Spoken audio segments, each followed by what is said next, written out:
This is Sports for Real. My old Blake. I got a confession. I was wrong. Everything I picked for the NBA conference finals did not work out. I said to you that despite the ups and downs and the obvious thing that looks like these games are being fixed, it's still going to come out a certain way. And I thought that the Knicks would blow the Pacers out in Game 7. And I thought that Denver would match up with OKC in the West. Well, it didn't work out that way. The Knicks lost their star player Brunson to a fractured wrist or something in the third quarter yesterday. Once he fractured his wrist, that was it for the Knicks. And the Pacers slowly pulled away, which was a surprise to me because I thought sure that the Knicks were going to knock off Indiana. But one quick note about that particular series, you know, Stephen A. Smith being a New Yorker and, you know, Spike Lee and all that, they always make a big deal about New York when they get to the playoffs, like that's the only city that matters. Yes, it's the biggest. Yes, you can do anything you want in New York. Not to mention that the place is kind of crumbling with all of the law changes that they have going on there. It's just not a great place to be. But every time the Knicks get on there, it's almost like the Knicks are the poster child for the NBA. But the last I checked, the Knicks hadn't won a championship in over 50 years. So why are we making a big deal about the Knicks? Why is Stephen A. Smith acting like, you know, he's on the team, or he's a superstar and all attention should be focused on him when we're talking about the NBA? Things that should be asked. And reality shot a dose of reality right in the eye when they lost to the Pacers. So they got their nose thumbed back on that one. In the Western Conference, I thought that Denver, despite the way that this series is going, it's completely unpredictable. They started out 0-2 like they were going to get run off the floor by those young boys. All of a sudden, the young boys couldn't do anything. They couldn't stop anybody, and Denver was able to do what they wanted to do. Then, in Game 6, inexplicably, they get blown out by 45 points, one of the biggest blowouts in NBA playoff history. And you just figured they were going to galvanize, and the storyline was going to be like it's always been. They're going to show up in Game 7, and they're going to run off those young boys. Well, it looked that way for a while, but those young boys had different ideas. This is why you can't let a team hang around, because in the end, just like I've been saying all along, if they had fallen behind 3-0, that series was over because those young legs were going to outrun those old guys down the stretch. And that's what happened yesterday. Those younger legs just outran Denver, and the champions are going home from last year, and we're going to have a new champion this year. I'm a little bit too early to call right now for who I think is going to be in the finals, but I will give you one half. I said before that the Celtics would beat either the Pacers or the Knicks, and I'm sticking by that. So I'm going to put Boston in there, and it looked like to me Boston is the best remaining team. Now, one thing that stood out from the Dallas and OKC game was the fact that you had a couple controversial calls. The biggest one, with 2 seconds left, they make a foul call that sends P.J. Washington to the line. He hits the winning shots, and they run the clock out. That's not the first time I've seen that happen when the game's on the line. A couple years back when Miami was in the finals, I forget, against Dallas, and they called a foul on Dwayne Wade with about 2 seconds left. He was able to hit the winning shots, and they ended up winning the series behind that. I just think that with all the missed calls that they have in the NBA, why would you make a call and decide the game? That's basically what you're doing, regardless of what you say. If you make a foul call under 5 seconds left, when the other team really can't do anything about it at that point, in a 1-2 point game, when you make that call, it decides the game.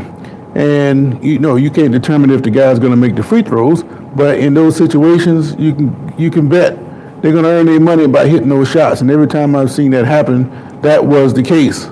But the other part of that, was P.J. Washington had fouled, I think a guy named is Jalen Williams.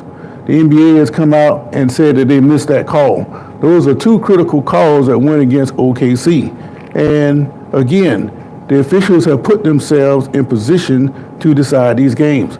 Now, I don't have a problem with them calling a foul. That's what they're there for. I don't care if it was .01 on the clock. If you foul a guy, then you should be penalized for it.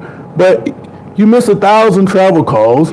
You let all kind of contact go during the game. But when it's time for winning time, then you make the critical call and make the decisions in the game.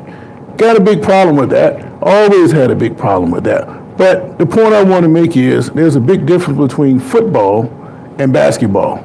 Let me set the scenario for you. Seattle, you take one of the all-time great, Cortez Kennedy or somebody like that. It's 4th and 1. There's 3 seconds left in the game, and you're going to get a ball to Emmitt Smith. It's one-on-one on the 1 yard line. The point is, when Smith gets that ball and he barrels through that line and he got one-on-one with Cortez Kennedy on that 1 yard line, referee cannot save either one of them. Either he's going to run through Kennedy or Kennedy's going to stop him right there on the 1 yard line. There's no referee can't save you. Now, I understand that lately that football has gotten soft and they're changing rules, and they've been doing some of the same kind of things. Take the Super Bowl with Kansas City and Philadelphia 2 years ago. Same kind of thing. They made critical calls that allow Kansas City to keep the ball and go and win the game. That's been happening more and more lately, but never to the frequency that has happened in basketball. I picked the scenario between Seattle and Dallas because the OKC is originally from Seattle. They were the Supersonics before they moved to OKC. So you still have the same two cities that I'm referring to. You know, they're trying to keep it all together. But again, the referees cannot save either one of you in football when the game is on the line. One-on-one in the trenches, no, they're not going to call a holding call on a situation like that. They're not going to call you for offsides unless it's glaringly offside. It's one-on-one. You decide the game. And that is the difference between football and basketball. And because that is the major difference, in critical times, basketball, I don't care how exciting the back and forth may seem to some people, when it comes to winning time, football's got basketball beat all day long. This is the reason why I tell you, when basketball is over or when basketball is playing, that is just something to do until football comes back around, because it's just a filler, is all it is. As far as I'm concerned, you got a better explanation than that, or you got a different opinion, you let me know and we can talk about it. But until then, somebody points it out different to me, you can't tell me that when the game's on the line, basketball is a better sport than football.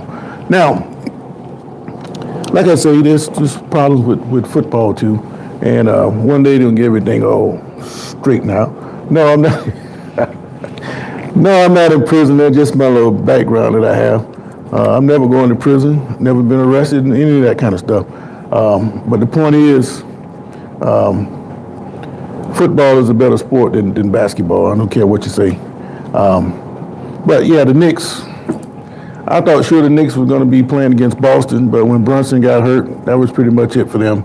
And Denver, they got a little stiff there in the end. Those young boys ran them off the floor. I thought the NBA had it all rigged, and it gives you the impression that the things are rigged, and you know they don't do anything to try to hide it. They even come out and apologize for the missed call they made on P.J. Washington. F1 is the best sport? You talking about Formula One? No. I can sit there and watch the paint dry instead of watching, you know, cars go around in the same circle all the time. It's the same thing with NASCAR. Whoopee, because you can go around the track 100 times. If you really want a good road race, and I've been talking about this for years, you know, I-95 between Jacksonville and Miami is about 300 miles.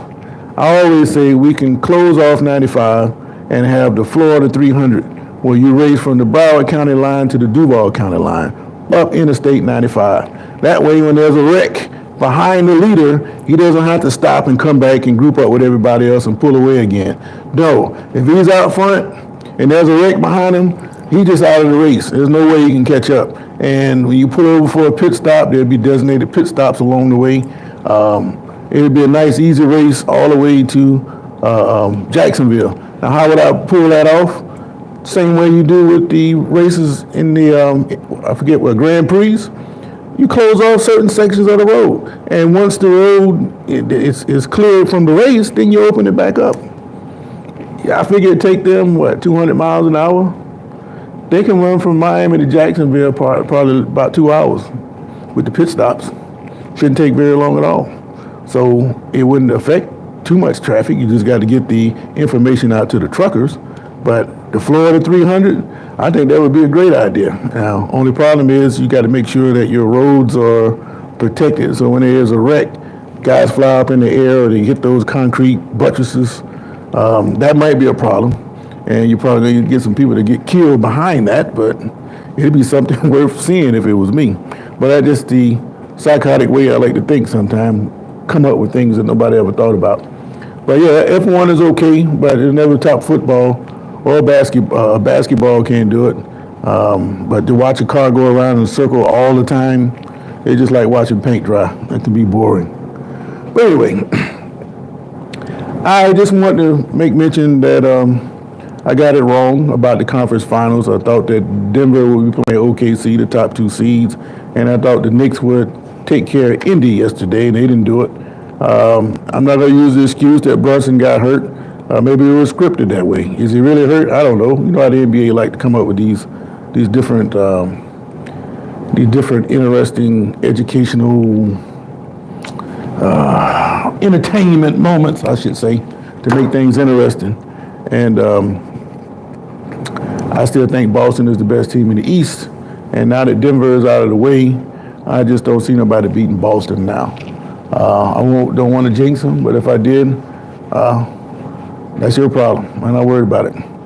But as always, just want to come in and put my few cents in on what's going on in the sports world. Meanwhile, I got to go to work. Not prison, going to work. This has been Sports for Real. You guys have a great day.